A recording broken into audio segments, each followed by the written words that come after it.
पिछली वीडियो में हम एक्सरसाइज 1.1 का क्वेश्चन नंबर 2 सॉल्व कर चुके हैं। आज हम क्वेश्चन नंबर 3 सॉल्व करने जा रहे हैं।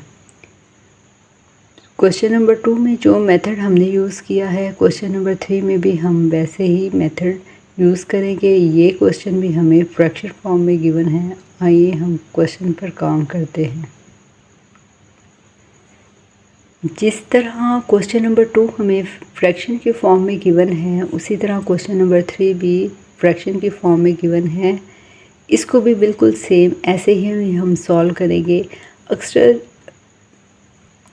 स्टूडेंट्स का क्वेश्चन होता है कि फ्रैक्शन का एलसीएम कैसे लेते हैं, इसके न्यूमरेटर में फ्रैक्शन की जगह हम क्या लिखते हैं और डिनोमिनेटर की जगह हम क्या लिखते हैं।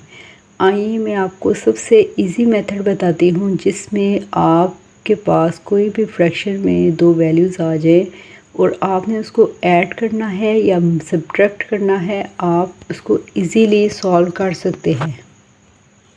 स्टूडेंट्स, मेथड वही है। इसमें सबसे पहले हम देखेंगे जो दो फ्रैक्शन है, चाहे इसमें अलजबरा दिया जाए या फिर आपको इसमें कोई नंबर दिया जाए, इस फ्रैक्शंस को हम कैसे सॉल्व करेंगे।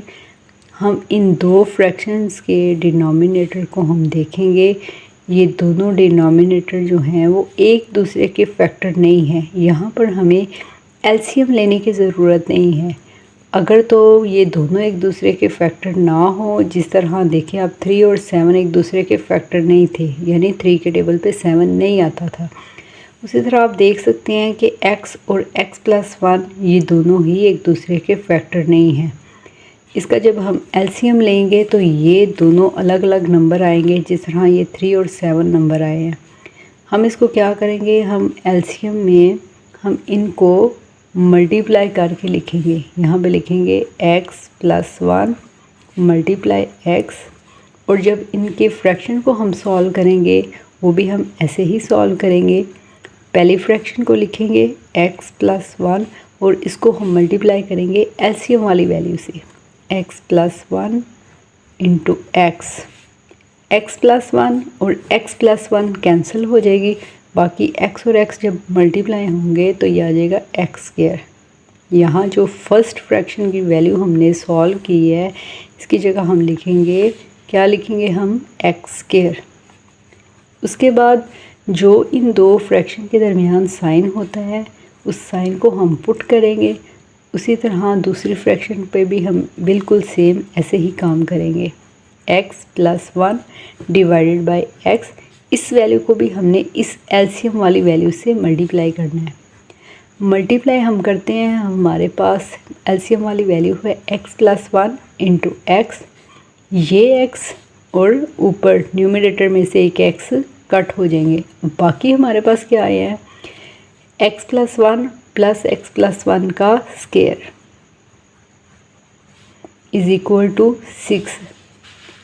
नेक्स्ट स्टेप में हमने क्या करना है, हमने x² प्लस इसको, ये देखिए ये दो वैल्यूज़ ऐड हो रही हैं और इसके ऊपर स्क्वायर है, यानी हमने यहाँ पर फार्मूला कौन सा यूज़ करना है, हमें फार्मूला पता है। जब दो वैल्यूज़ ऐड होती हैं या सब्ट्रैक्ट होती हैं और उसके ऊपर स्क्वायर हो, आप इसको कंसीडर करें, ये फर्स्ट वैल्यू है, ये सेकंड वैल्यू है।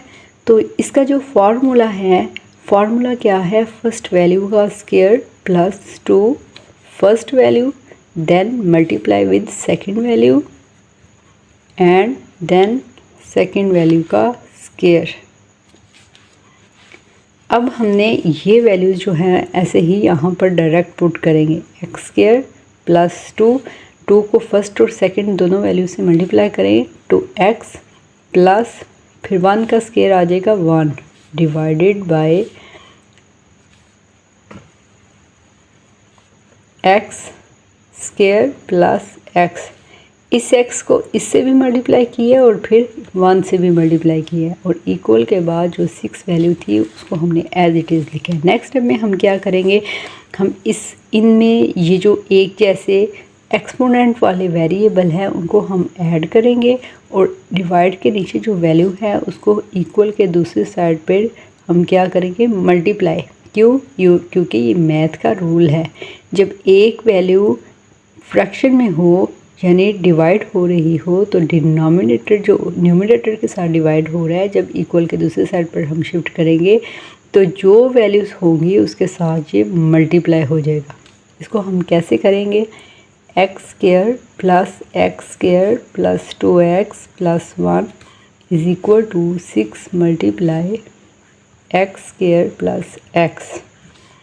नेक्स्ट स्टेप में हमने इसको मज़ीद सिंप्लीफाई करेंगे। ये देखिए एक जैसे वेरिएबल हैं और इसका कंपोनेंट एक्सपोनेंट भी सेम है, तो इसके कोफिशिएंट को हम ऐड करेंगे। कोफिशिएंट यानी 1 और ये 1, जब 1 और 1 ऐड करेंगे 2x square plus 2x plus 1 equal के दूसरी साइड पे भी हम ये मल्टीप्लाई का साइन है। जब मल्टीप्लाई करेंगे 6x square plus 6x। Next step में हम क्या करेंगे, अब आप देखिए ये भी एक्स स्क्वायर है, ये भी एक्स स्क्वायर है। ये जो वैल्यू है जिसकी हाईएस्ट कोफिशिएंट 6 है और ये लोएस्ट कोफिशिएंट 2 है, इस सारी वैल्यू को हम क्या करेंगे, पहले साइड चेंज करेंगे। 6x square plus 6x is equal to 2x square plus 2x plus 1, यानी लेफ़्ट हैंड साइड की जगह राइट हैंड साइड और राइट हैंड साइड की जगह left hand side. Next step में हमने क्या करना है, हमने इसमें से हमने वैल्यू को माइनस करना है। 2x square plus 6x minus 2x minus 1 is equal to 0। Math का अभी मैंने आपको रूल बताया है, जब एक साइड से दूसरी साइड पर शिफ्ट करते हैं तो इनका हम साइड चेंज कर देते हैं। साइन मीन्स अगर वो प्लस है तो माइनस और अगर वो माइनस है तो प्लस। उसी तरह अगर डिवाइड ऊपर हमने काम किया है, डिवाइड था तो जब दूसरी साइड पर शिफ्ट किया तो हमने उस डिवाइड को मल्टीप्लाई में चेंज कर दिया है। यहाँ पर अब देखिए आपने एक जैसे जो कोफिशिएंट एक जैसे एक्सपोनेंट और उनके वेरिएबल हैं उनको हम क्या करेंगे, ऐड या सब्ट्रैक्ट करेंगे। 6 माइनस 4 यहाँ पर 6 minus 2 4x square plus 4x minus 1 is equal to 0। और ये कौन सी फॉर्म है, ये स्टैंडर्ड फॉर्म है।